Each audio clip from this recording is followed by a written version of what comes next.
What's up, ladies and gentlemen?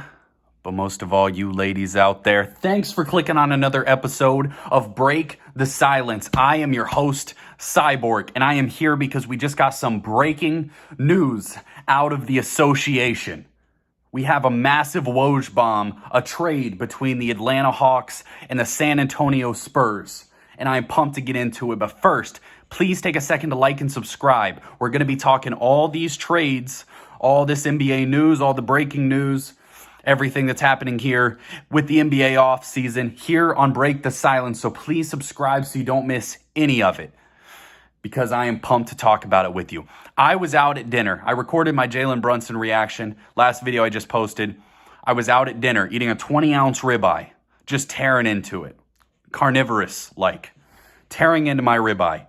And I get this Woj bomb on my phone. And I hurry up and I scarf my steak down. I hop in the car, make a quick call to your girl, and then get back here to record this reaction. So I am grinding. I'm not sleeping. I work 55 hours a week, and I'm here with you. So please subscribe to the channel. Dejounte Murray, Spurs guard, is traded to the Atlanta Hawks for Danilo Gallinari. However you say Danilo, whatever you want to call him. Gallinari. And 3 first-round picks, including a couple pick swaps. This is massive news and something that we potentially saw coming in the last few days. They had mentioned that it sounded like Dejounte Murray was on the move. We weren't 100% sure where, but the Hawks were the main team that was rumored that they were going after Dejounte Murray. It looks like the Spurs got the package they were hoping for, because by all reports, they wanted 3 first-round picks for Dejounte Murray. So they got exactly that. This has 2 interesting sides to it. We're going to start looking at it from the Hawks side, and then I briefly want to touch on the Spurs side of this trade. Dejounte Murray last season averaged 21.1 points, 9.2 assists, and 8.3 rebounds. Many of you out there probably didn't watch a lot of Spurs games because they weren't very good. They are never the most, glamorous, exciting franchise in the world. So you might have, plus they're in a different time zone than this East Coast. So not everyone watched a lot of Dejounte Murray or have seen a lot of his career. But this dude is a stud. He's a good defender. He's a great ball handler. He's a really good facilitator. And he's a great point guard that's kind of been just dead on a team that's not very good for the last few years of his career. Now, the interesting thing that I think I am looking forward to watching with this Hawks team is the Dejounte Murray and Trae Young side by side. And that's obvious. But the reason that I pointed out is because Trae Young last year had the 4th highest usage rate in the NBA. His stats were 28.4 points, 9.7 assists. And the reason I point out his stats is because he averaged 9.7 assists. Dejounte Murray averaged 9.2 assists. So you have 2 guys that are primary ball handlers and are really good facilitators. So how do they play together and off of each other to maximize both of their skill sets will be crazy interesting to watch. I really like the Hawks coach. I forget his name off the top of my head. He coached for the Pacers. Nate McMillan, I think.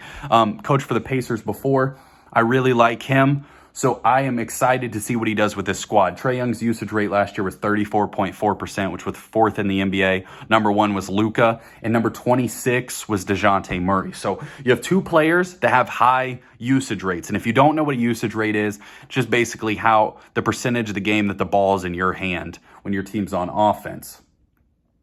So you typically see guys like Russell Westbrook or James Harden or LeBron, Luka with really high usage rates. And basically what it just tells you is, can you merge 2 primary ball handlers on the same team?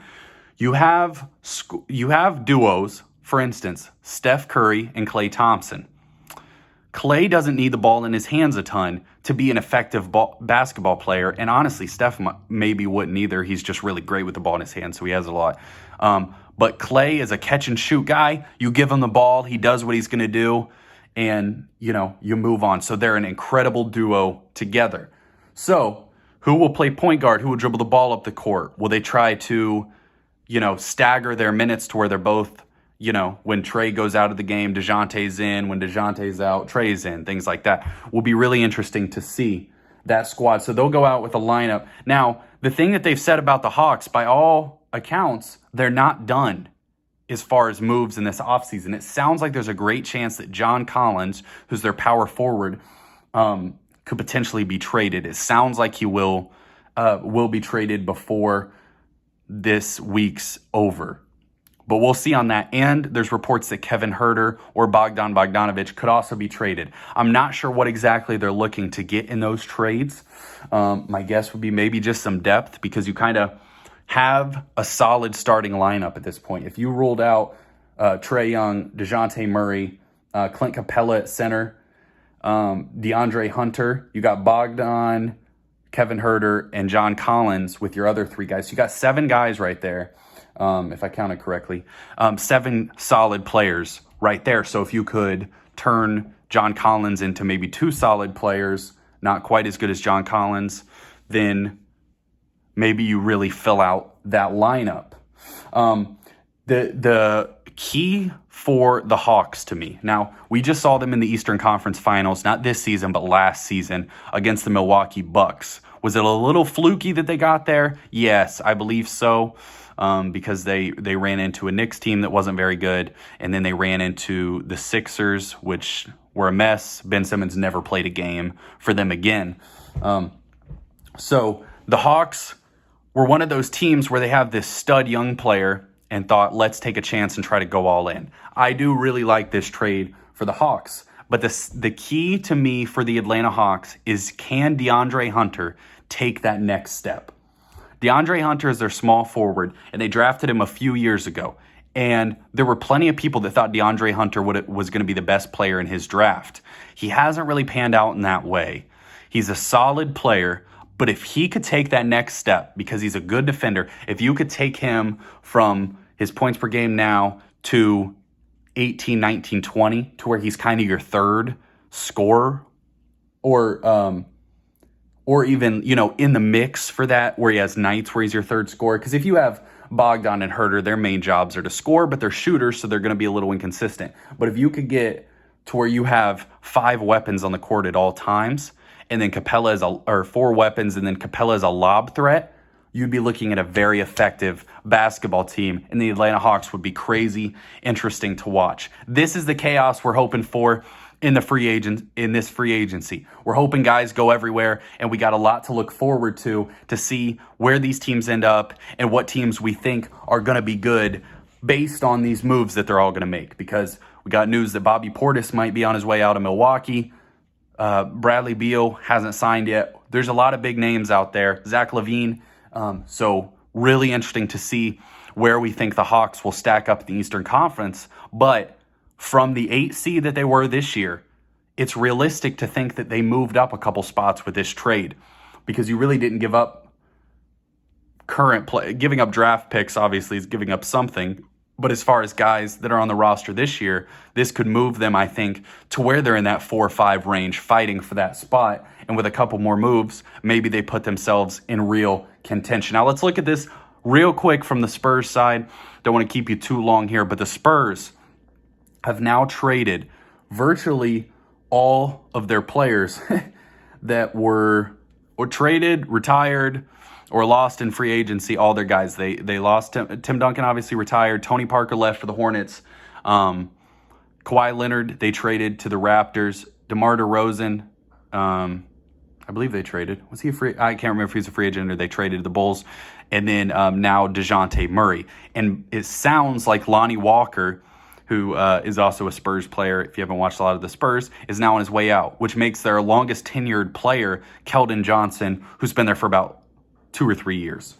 So the Spurs from here are in massive rebuild mode. I'm pretty shocked that Greg Popovich is wanting to coach for another season. To me, if I was Pop, I would almost be at a point where it's like, I don't want to go through a rebuild at his, he's a little older of a coach right now. He's accomplished incredible things in the league. At this point, he's just going to be coaching an underwhelming team probably for the next few years. But the thing to keep in mind, you're going to see some teams tank.